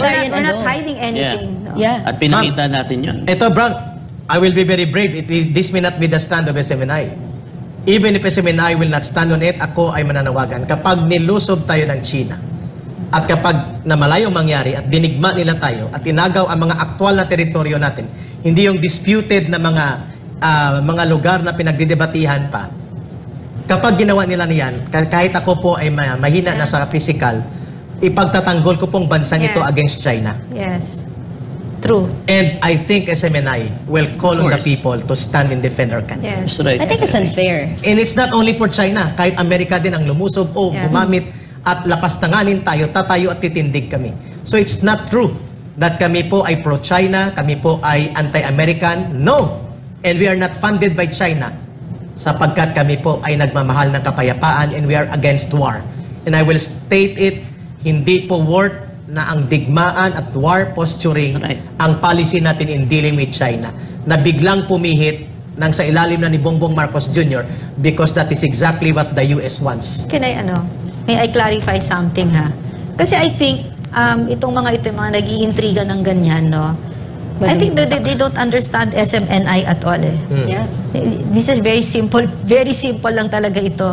Hindi pera ang Diyos namin dito. Yes. No, it's not. It's really love for That's right. country. That's what motivates us here. Tama. So maybe it's really hard to understand because other media networks, it's really money. No, so ganun lang talaga yung simpleng katotohanan dito. Yes, No, tama. so I want to also clarify something kasi during the hearing na yung sinabi ni Suarez. Dan Fernandez. Dan Hernandez. Dan Fernandez ba o Hernandez? Hernandez. Oh, na that I was lying daw because hindi ko alam yung sino yung Advertisers? sponsors. Yeah. Hindi ko talaga alam. And then it turns out, Ako rin, kung tinanong niya, hindi ko rin alam. pero they've kept on forcing, di ba? Oo. Talagang they forced me like that, no? So, as it turns out, we don't really have that, Yeah, we don't. no sponsors talaga. So, sa madaling salita, pag-ibig itong nagmo-motivate sa amin dito at yung desire na lumipad na ang Pilipinas at hindi yan mangyayari habang nandyan ang salot ng CPP, NPA, NDF na nasa eskwela, nasa media, nasa simbahan, nasa mga factories natin, nasa urban poor. They're everywhere. Kahit sa mga call centers, nandyan yung mga salot na yan. I'm So, wondering. Yeah, yes. And Go narinig ahead. ko naman rin, did they ever commend what we're doing here? I mean, especially sa program, di ba? Kayo, di ba, we put our lives on the line. Tapos parang, Pinuna pa nga yan, Miss Ina, ni parang Congressman kinasyon Acop. pa nila yun na, Lalo na si Congressman Acop nang pumunta sa amin ni Ma'am Lorraine. Sabi niya, hindi lang naman kayo nagmamahal sa bansa natin. And sumusobra na kayo sa inyong laban sa CPP, NPA, NDF. That's his word, ha? Yeah. At I sinabi remember. niya, sabi ko, in what sense, sinanong si Ma'am Lorraine, in what sense na nagmamalabis kami, Congressman Acop? Sabi niya, ang dami yung nire-red tag. ang dami yung mga nadadamay na mga inosente sa inyong expose against sa CPP, NPA, NDF. Like for example, Congressman Acop, sabi niya si Congressman Benny Abante, si Mayor Magalong, at iba pa. Marami yung nagrereklamo sa inyo na abusado kayo sa inyong paglaban sa CPP, NPA, NDF. Sinagot siya namin ni Ma'am Lorraine. Hindi po kami nagre-red tag sapagkat in the first place, Congressman Acop, dapat alam niya rin ito, yung abogado to eh. Congressman Acop at the rest sa Kongreso at sa pamahalaan, sinabi na po yan ng Korte Suprema. There is no legal definition about red tagging. It is not a legally existent term. Walang krimen tungkol dyan. At ang red tagging na yan ay ang gumagamit niyan CPP, NPA, NDF. Hindi pa rin siya maniwala. Sinagot siya ni Ma'am Parang Lorraine. nabigla siya. No? Nabigla siya. Ganun ba? May Supreme Court jurisprudence yan? Hindi ko alam Yes, mayroon po. Aquino versus Zarate. Zarate. Aquino v. 2015. Yun. Aquino v. Zarate. Yun. At mayroon pa, Mapago versus dalawa pa. Si General Mapago ito, na hindi po mali na mag-identify ang gobyerno, ang Estado, ng mga kalaban na lumalaban at lumalabag sa batas, lalo na ang nagpapabagsak sa gobyerno. May jurisprudence din yan involving General Mapago na inakusa ng CPP, NPA, NDF, urban operatives. Ang punto namin sa kanya ni Ma'am Lorraine, kapag kami po ay nagme-mention ng pangalan ng Benji Magalong, Benny Abante at sino pa, Lagman, at kung kani-kanino pa, na nakikita naming nagbibit-bit ng agenda ng CPP, NPA, NDF, yun po ay pagpupuna. That is not red tagging, yan po ay warning na dapat mag-ingat tayo na huwag makipagkuntsabahan sapagkat it will strengthen the enemies and it will give a semblance of legitimacy to their political maneuvers, propaganda, and operations. Ganong konteksto po, hindi po yan red tagging. Kaya nga, no, parang mga kababayan, Eric Franco Ina, no, makita mo yung galing ng mga sinungaling na CPP na ang naging defender nila ay si Romeo Acop. Oo. No, yan yung mga tagapagsalita nila, di ba? Pero sila, tahimik sila sa isang corner. Tapos yung buong Pilipinas talaga pinagbuntungan ng galit nila itong mga ito, no, yung mga kongresista. Pero sila, hindi sila masyado na-mention kasi absent sila doon. Pero ang nagpagalaw sa kanila dyan ay ang CPP, NPA, NDF na lumabas mismo sa isang PNP na general dati at isang abogado. Yung salitang red gawa tagging ng CPP, NPA, NDF, propaganda ng CPP, red tagging. Correct. Ganyan ang husay nito mga sinungaling na ito. Kaya nga Ma'am Lorraine, gusto ko nga yung time na sinabi ni Tambunting kay General Acop. Kilala nito lahat ng sinungaling Alam nito yung kumbaga parang ipinapalabas kay Ma'am Lorraine Kilala nito. Dapat kilala mo na nandiyan pala sa Kongreso. Kasama diba? niya. Kung hindi, yari ka, magbabackfire lahat sa'yo ang iyong sinasabi. At tinanong niya ko, Brother Frank, naalala mo sa first hearing? Sabi niya, bakit di mo masabing source? Nasa gobyerno pala ito, delikado ito kay Eric, sabi ni Tambunting at sabi ni Suarez. Sabi ko, yes. Kasi yung fund yung pinag-uusapan. Exactly, Miss Ina. Delikado. Because the infiltrators are within their midst. Sabi ko, yes, it is true that the infiltration of government is a dangerous situation that we have to address, but it is sad to note that the infiltrators are also inside government right now. Pero mas malaking picture dito ka, Eric. Yung natitirang pondo, yun hanggang ngayon, nananawagan ang ating mga 2 billion. 26 something. 2 billion and natitira. 22 million. Hindi ba babagsak to ka, Eric, sa malversation kasi misappropriation ang nangyari dito Kung hindi nila may paliwanag, ito yung sinasabi ng mga PMA alumni at ng taong bayan at ni Rodrigo Duterte. Buksan yung libro nyo. Yun naman Sana yun, punta itong 2 billion and 26 million na remaining fund for travel. Kasi 6 na araw na lang. Yeah. Kung hindi nyo yan ginastos, ano ang basis nyo para hindi ibalik yan sa kaban ng bayan? So, magkano rin ang next budget nila? Kasi ganun lang 1 pala billion kaliit and 300 million. Yan ang binibigyan linaw natin. And na kung saan na-spend lang nila is 41 million lang. Yeah. Let's say 40 million. Tapos 49 alam mo, may explain lang ako sa mga Go kababayan ahead, ma'am. natin tungkol sa mga PMA na nagsulat na yan, Hindi lang naman yung unconditional release namin ni Eric ang hiningi nila. ang ganda ng no? laman nun. Gusto nila i-investigate yung Yeah, hearing that's right. na yon. Also that one. Pang-aabuso. Bakit nangyari yon? Tapos gusto nila may sanctions. So, hindi nila babaliwalain yan dahil hiningi nila yan. So, pag hindi ninyo binigay yan, magkakaproblema tayo. No? So, Correct. yan ang nakikita ko dito. Na, ang hirap lang kasi hindi ko ma-imagine na kaya nitong mga napaka-arroganting ito na gawin yon. Papanindigan nila yan. Papanindigan nila yung ginawa nila. Pero pupunta kami sa korte, hahabulin ko sila. Yan. Hahabulin ko talaga sila.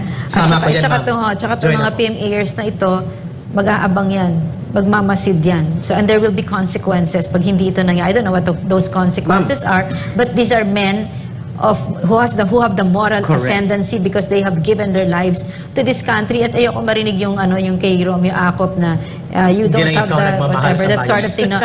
So, Nag-compete. yeah, whatever that thing. Competition. Competition.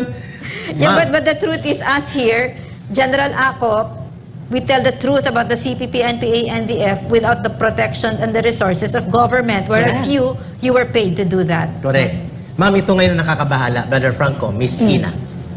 Sapagkat, hindi na lamang po ang program ni Rodrigo Duterte ang pinapatanggal dito nila Martin Romualdez na it appears parang kinukonsinti na rin ni Pangulong Bongbong Marcos Jr. sa kanyang pananahimik unless he makes a statement categorically. Hindi lang po ang laban kasama ang bayan. Ano po talagang tinarget dito ng CPP, NPA, NDF? Tanggalin talaga ang SMNI. And look who's talking na hindi daw legitimate media ang SMNI at hindi legitimate press freedom issue ito. Number one, na nag-react, si Maricho Lambino. Pinagalitan, ito ay dating CPP connected at ngayon ay mukhang dahil sa kanyang attitude, hindi yata siya pumapasa sa mga standards sa loob ng CPP at mukhang siya ay raynahan din dyan sa UP. Sabi niya, hindi yan issue ng press freedom na sinugundahan siya ni Danilo Araw. Ako, yan na yan, kumpirmado CPP. Recruiter yan. Recruiter talaga yan. At yan ay tagapagtanggol ng At CPP. ang NUJP din, At saka yung NUJP, sapagkat hindi na tayo accredited media. Ito ang inyong balikan, number one. Ang nagde-define kung ano ang media, sino ang media, at ano ang accredited na media, nakasaad po yan sa International Labor Organization, nakasaad din po yan sa United Nations Educational, Scientific, and Cultural Organization, UNESCO.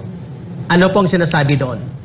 Ang isang individual na regular na nagpapahayag ng impormasyon, conveying information to the people, na regular niyang ginagamit, mayroon siyang outlet, mayroon siyang platform, at mayroon siyang audience na siniserve, ay nandun din ang kanyang cycle ng kanyang regular na pagkilos bilang individual at established by experience and matter of reality sa kanyang araw-araw na ginagawa, considered po yan na media practitioner.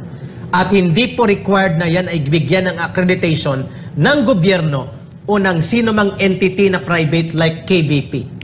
Pakibasa nga, Professor Danilo Araw, at pakibasa nga, Professor Maricho Lambino, ang International Labor Organization at ang UNESCO definition about a journalist.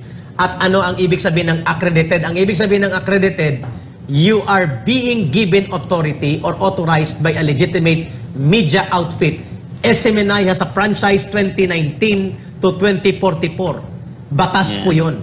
So paano niyo sinabi na kami ay hindi issue ng press freedom dahil kami nagsisiwalat ng katotohanan tungkol sa CPP, NPA, NDF kung saan yun ang inyong loyalty nandoon, Maricho Lambino and Danilo Araw. Yeah. Also, I want to the PMAers about that also. Right. I'm just gonna. Ito maganda na nasabi kasi ng mga PMAers dito sa kanilang manifesto. Sacrosanct rights under attack.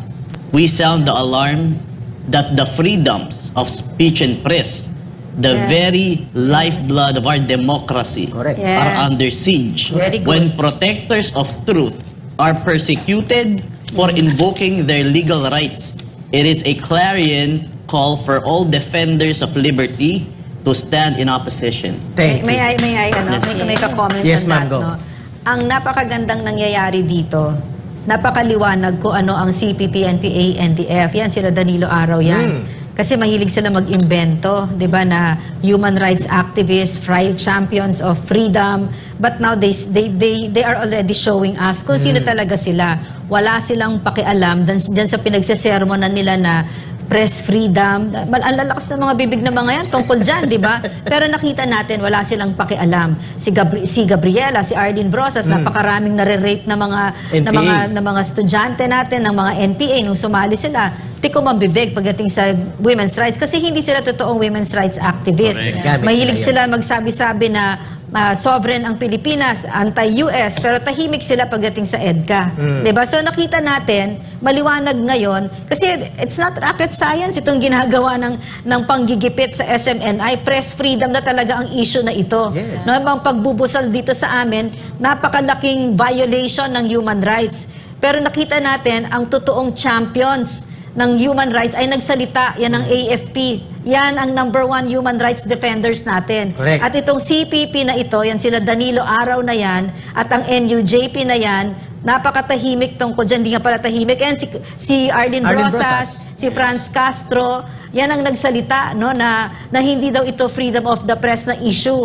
It is very clear. So pinapakita nila kung ano talaga sila. No, na hindi talaga sila whatever it is that they say they are. What they are enablers of a terrorist organization that's out to destroy our government, of which Speaker Martin and the President, the President who's so silent, they're part of this government na sinisira nitong mga attack dogs ninyo. Correct. No? So yan ang problema dito. Ma'am Lorraine, Miss Inay, ikaw muna. Idugtong no, maliban sa issue ng press freedom. Kasi alam niyo naman po na ang SMNI, yan din po yung platform no, ng religious programs po, no, ng mga spiritual programs po ni Pastor. At marami na pong miyembro talaga, buong Kingdom Nation po, ang Kingdom of Jesus Christ po, ay nagtatanong din, hindi po ba ito yung mahuhulog din na nilalabag din niyo po ang karapatan namin dito no, sa religion, no, freedom of religion. Dahil ito po ang dugtungan po, lahat po ng mga miyembro po ng Kingdom of Jesus Christ. Kaya andun din po ang aming apela. At ang hindi naman po buong SMNI ay News and Public Affairs lang.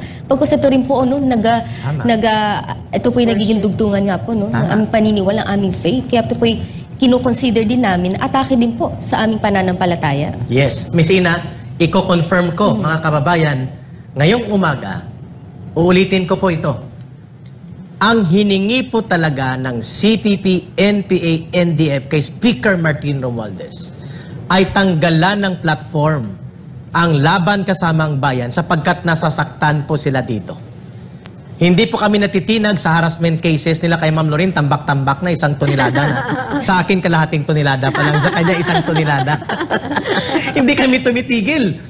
Si Pastor mas lalong lumakas at sabi nga ni PMA Class Baron of 83, Dado Enrique, napakatapang po ni Pastor para harapin ang lahat ng itong paninira at pagwasak sa kanya to lead a crusade for advocacy of good governance, nation building in anti-communism and anti-communist terrorism sa ating bansa. At hindi natin siya iiwanan. At hindi namin siya iiwan, sila ni Pangulong Duterte. Buong Pilipinas yun. Ito po ang hiningi. Hiningi po ang ulo ng Laban Kasamang Bayan. Hiningi po ang ulo ng Gikan sa Masa. At ngayon, hindi lang po yan ang hiningi. Ang usap-usapan, you deny this Speaker Martin Romualdez. Birahin nyo at durugin nyo si Sara Duterte at ang kanyang tatay. Wag lang ang Presidente Bongbong Marcos Jr. We will give you the all-out support that you need. Is this true?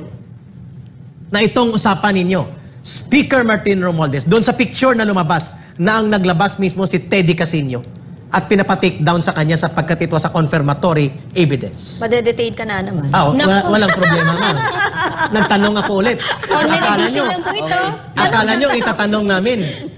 Online edition ito. Wala po kami sa TV. At kahit sa TV bumalik kami, magtatanong pa rin kami. Because Speaker Martin Romualdez, you are public officials.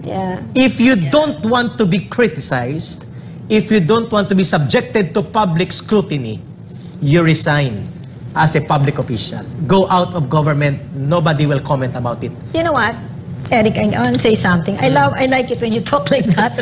You know why? Kasi nung nasa piitan, nung na-detain kami, no, doon ko naramdaman, ganito pala yung nawala yung mga karapatan mo. Ganito pala yung pakiramdam na ito. At doon ko nakita kung napaka-precious ng kalayaan. So tayo dito, magsalita tayo ng malaya. Pilipinas ito.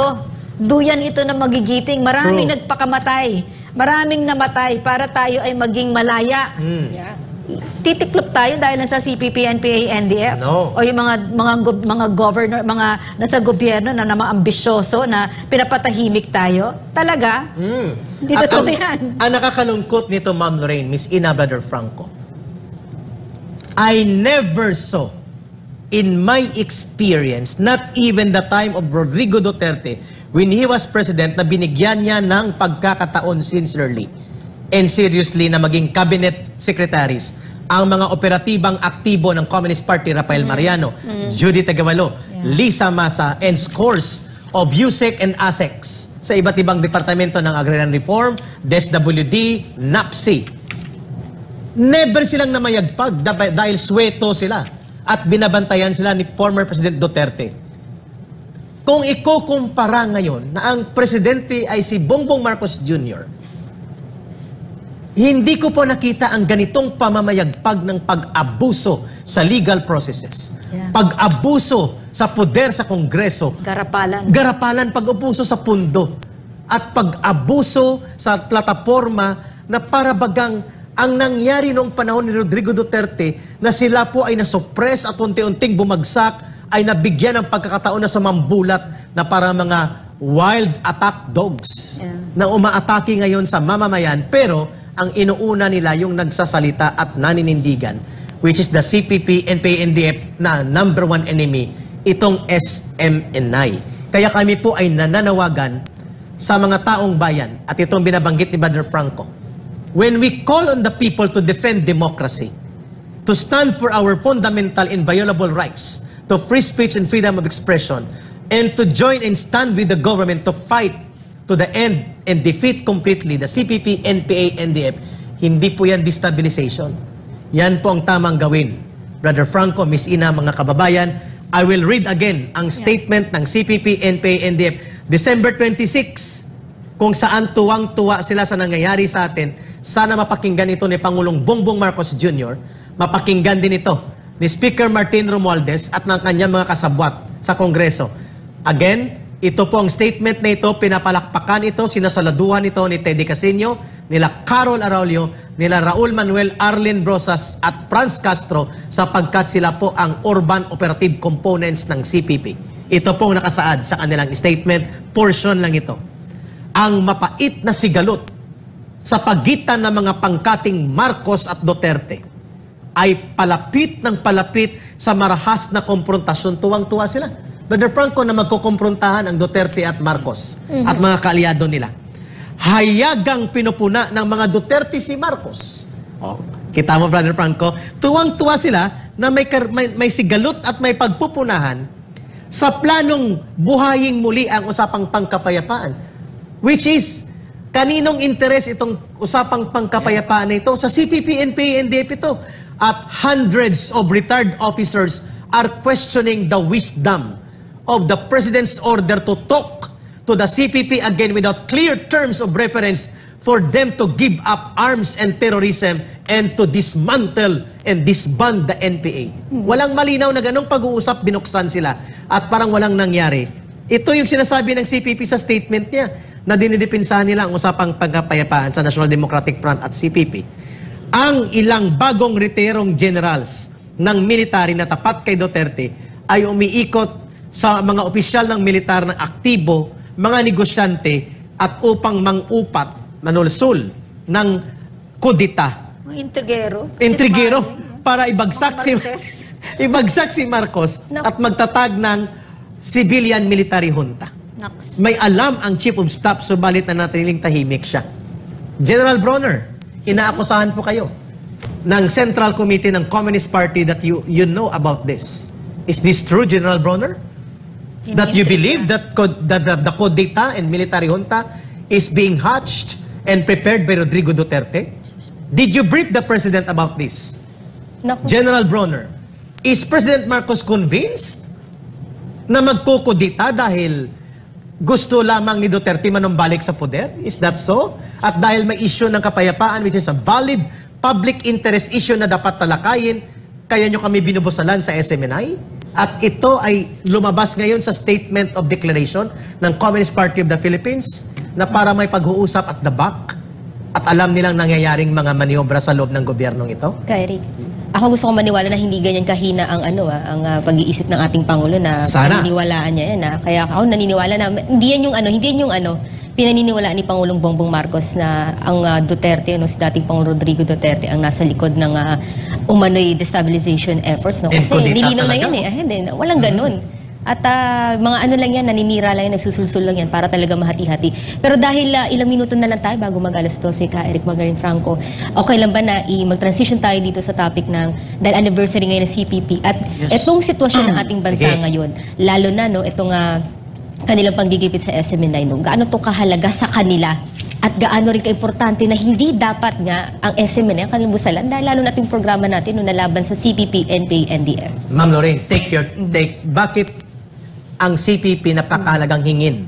Ang ulo ng SMNI, si Pastor, si Rodrigo Duterte, si Sara Duterte at ang program Laban Kasama ang Bayan at ang Gikan sa Masa at buong SMNI na. Gusto ko yung tanong ni si Senator Amy Marcos. Tama yung tanong niya. Napakahalaga na tanungin mo yung tamang tanong at tama yung tanong niya. Sino ang natatakot sa SMNI? Iyon. Okay, so ang natatakot sa SMNI ay ang CPP, NPA, NDF. Yan ang number one. Takot na takot sila kasi kami lang, SMNI lang ang naglalakas loob na sabihin ang katotohanan tungkol sa kanila na walang patumpik-tumpik, walang paikot-ikot. Kasi sila, they're very confusing. No? Yes. You have to replace that confusion with clarity. No? And you have to replace yung chaos na kine-create nila with calm. Dapat kalmado tayo. And it's only SMNI that does that. So, sino natatakot sa SMNI? Yung mga takot sa katotohanan. Exactly. At yan ay mga sinungaling, magnanakaw, mamamatay tao, mga terorista na CPP, NPA, NDF.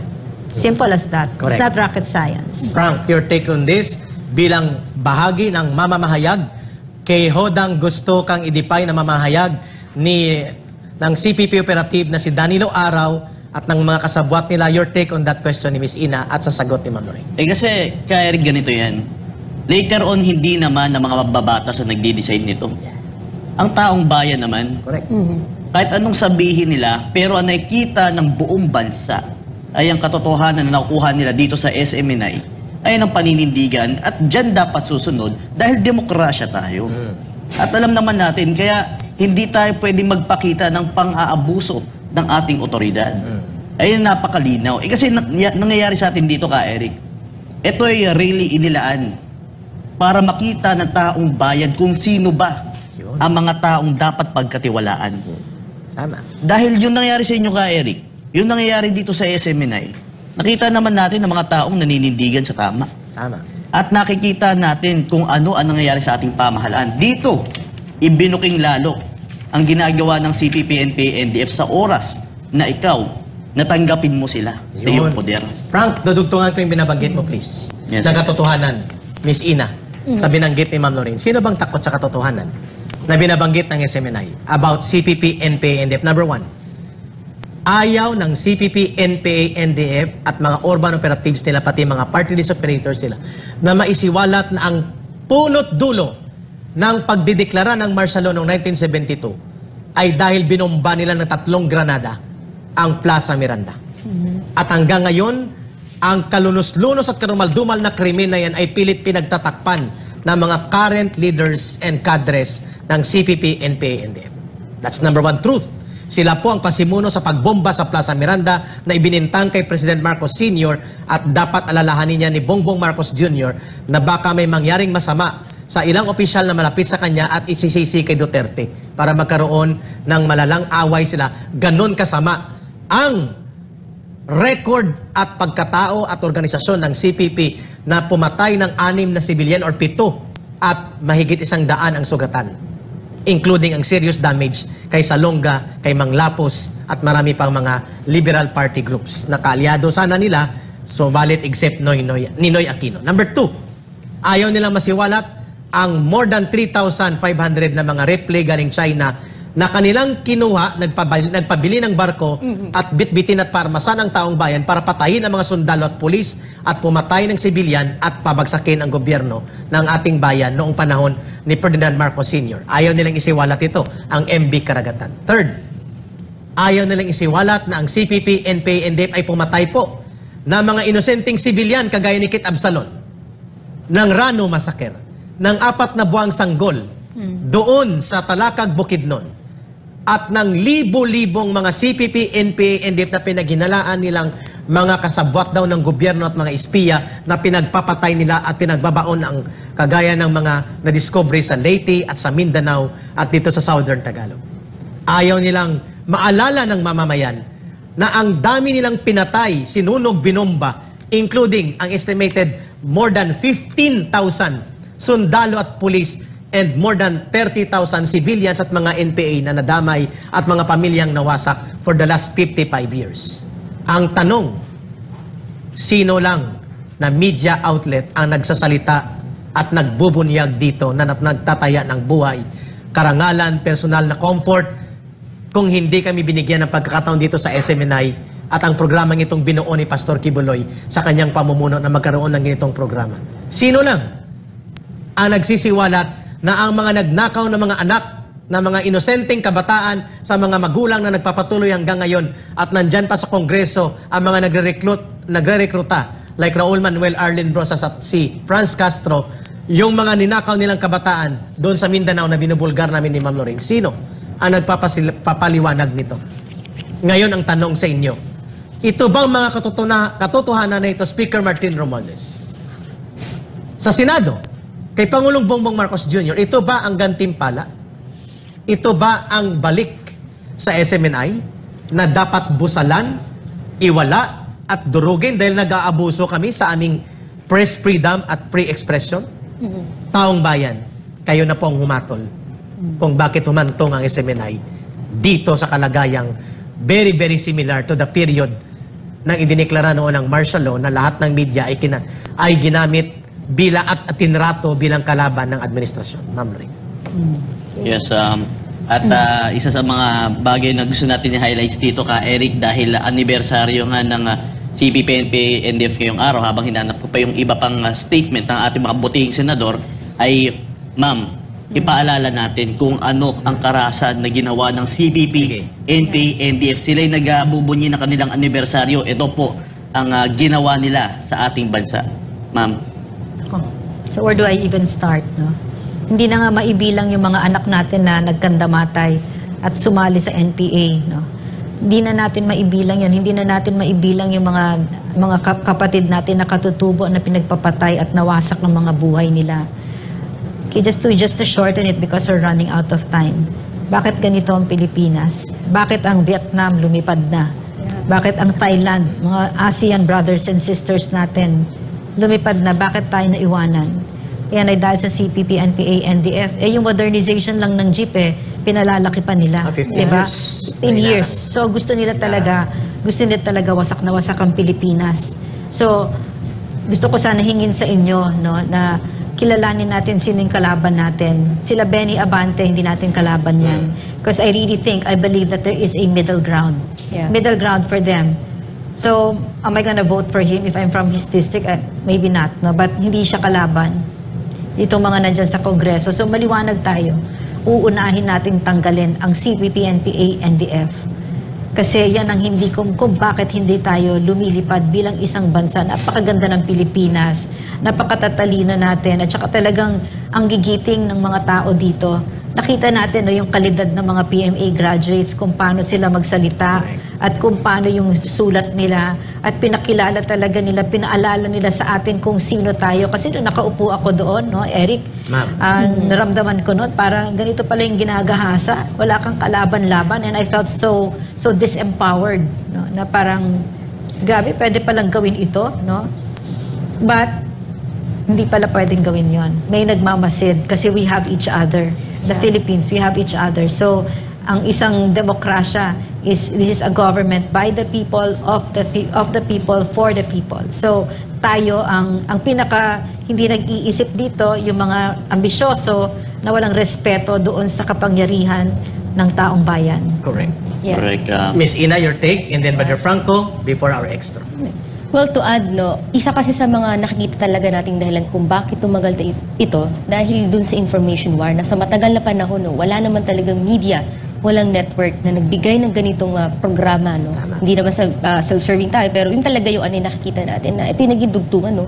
Hindi lang naman ito about us, no. Ito yung mismo mga magulang, no, ang anak nila naging biktima ng mga CPP, NPA, NDF, no, mga dating kadre na nagbagong buhay. Ating men in a uniform na pinapakita ang mga naging achievement ng ating pamahalaan, no, regarding dito sa CPP, NPA, NDF, no, napadapa talaga ang NPA. All of that, no, makapangyarihan na nakukuha ng impormasyon, no, sa pamamagitan, no, ng programang ito. At una, sa inyo mismo mga kababayan na the seeds have been planted na sa inyo.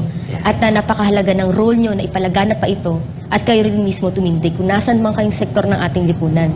At tayo dito magpapatuloy tayo kahit na minsan nakikita natin na hindi naman tayong kalaban ng ating pamahalaan. Pero it seems na ganun ang nagkikita na imbis na suportahan, magkaroon din ng gantong uri ng programa. Yun yung ating hinihiling din dito. And one more thing, no, kasi Christmas season ngayon. We want to really celebrate. Pero iba kasi ang selebrasyon ng CPP, NPA, NDF. Bantayan natin itong mga panahon na ito dahil ito ang panahon ng pag-akyat. Tama ba ka, Eric? Correct. At itong pag-recover nila. At lalo na kung walang SMNI, no, na siya sa naging pillar din dito sa information war, nakikita natin yung posibleng paglakas nila doon sa era na. Pero we are thankful because we have this online edition ng Laban Kasama ang Bayan at napakarami na ating viewers ngayon. 10,000 almost ang live sa YouTube pa lang ito. Meron pa tayong ibang platforms. So, salamat, no, nakikita natin. Talaga hinahanap nila. Thank you. Hinahanap po talaga nila, no, ang Laban Kasama ang Bayan. At again, no, tuloy-tuloy po yung ating adhikain dito, Eric, na matapos na. Kami Can I just mixing it, ha? 10,000. Meron akong para lang pakita sa taong Sige, ma'am, bayan. go. Next time I'll come up with a quote from our own heroes. Sige, But ma'am, go. this is from Abraham Lincoln. Sige, ma'am. Sabi niya, with public sentiment, nothing can fail. Without it, nothing can succeed. Correct. Sa taong bayan talaga. So, kaya alam namin, no, itong December 26, wala nang ipinagdidiwang yan sila Franz Castro. Yes. Wala na, zero active guerrilla Franz. Correct. At yan ay dahil sa inyo. Dahil sa Pilipino yan. Nag-step up lang kami ng konti, pero kayo talaga ang nagbigay niyan sa bayan at hindi yan invento. Totoo yan. So dapat i-flex nyo muscles ninyo. Correct. Feel nyo ba? Feel nyo? Diba? Tan-tan. So talagang very powerful ang taong bayan. Go. Ma'am, dagdagan ko sa last 2 minutes, Brother Yeah. Franco, para maka-extra tayo ng po. Naniniwala po kami, ako personally, na hindi na po magtatagumpay ang CPP, NPA, NDF na pabagsakin ng gobyerno sa armadong paglaban. Yes. Sapagkat gumagapang at wasak ang NPA. Magaling ang AFP. Yes. Yes. But, may but po ito. Ang recovery ng CPP, NPA, NDF at ang survival nila ay hindi manggagaling sa armado. Manggagaling po sa urban centers. Yeah. Sa schools, universities, sa kongreso, sa gobyerno, sa mga komunidad, sa urban centers, kung saan hindi po pwedeng direktang pumapil frontally ang AFP. At ito ngayon ang napakadelikado sapagkat nakikita na namin ang hugis ng kanilang game plan. Recover the NPA from the urban centers. How? Use Congress, use government, make alliances that the way they're doing now in Patahimikin Congress. tayo. Patahimikin Number na one kasi yan. yun. Number one yan. Sapagkat first time nila magkaroon ng solid counter-information na lumalaban sa kanila na napipigilan ng kanilang recruitment. Kaya kami very passionate sapagkat we want to completely defeat the CPP, NPA, NDF. But for that to happen, it will no longer be from the AFP. Correct. It will come from our government leaders, the civilian leaders, the law enforcers, so that yung mga batas sa anti-terrorism law, anti-terrorism financing, ay gagamitin upang durugin ang kanilang infiltration sa Kongreso, sa gobyerno, at sa mga sectors natin. Kung hindi po mangyayari yan, at reverse ang mangyayari ay iba, delikado po na marirecover nila ang NPA muli. So the battlefront now, the last battlefront, is to defeat the CPP, NPA, NDF sa urban centers, sa infiltration at sa finance and bureaucracy infiltration including Congress. Kaya gusto nilang i-take out ang SMNI. Si Pastor, si Pangulong Duterte, ang Laban Kasama ang Bayan, ang Gikan, at pati si Vice President Sara Duterte. Sana po ma-realize ito ng ating Presidente, Brother Frank. Correct ka, Eric. At dahil dyan, Ma'am Noreen, Miss Ina, buhay na buhay. Kasabay ng diwa ng Pasko, ay buhay na buhay ang diwa, ang patriotikong diwa ng sambayan ng Pilipino sa patuloy nilang pagsuporta dito sa ating patuloy na laban, ang laban kasama ang bayan. Online edition. Muna. Yun, online muna tayo. Straight, walang break. Yes. At ito naman, para naman sa ating New Year's. New Year's na Uy, ngayon. New Year yeah. na. New Year's countdown, Miss Ina. Ilang araw na lang po ba? Ayan, Natitira 6 bago mag- days to go na lang mga kapartner at bagong taon na. Sana magbago na rin ang Yes. puso at isipan ng mga nasa pamahalaan na tila na liligaw ng direksyon ang kalaban po ng ating Correct. bayan ng CPP, NTND. At may dagdag ko lang, Ina, wag naman sana ito ang huling taon nang iilan na nasa kabundukan pa ay bago lang ka, Eric, na may namatay. Gusto lang ihabol. Yeah, Siyam December na 25. NPA. Siyam na NPA Pasko, ang namatay. Pasko. Kapaskuhan sila nasa wake. Habang si Franz Castro at Raul Manuel at Arlene Rosas at Teddy Casino ay naglalantakan sa leksyon mula sa Laloma. O yan, ang katotohanan. Masaklap na Pero ang mga katotohanan. NPA na Yan. mamatay sa kabundukan na nare-recruit nila. Correct Frank, ka, first Eric. time ko nakakita ng isang blood type edition online na non-stop, 2 hours, na may 10,000 mahigit na viewers. Yeah. Correct ka, Eric. Sa apat pa lang yun.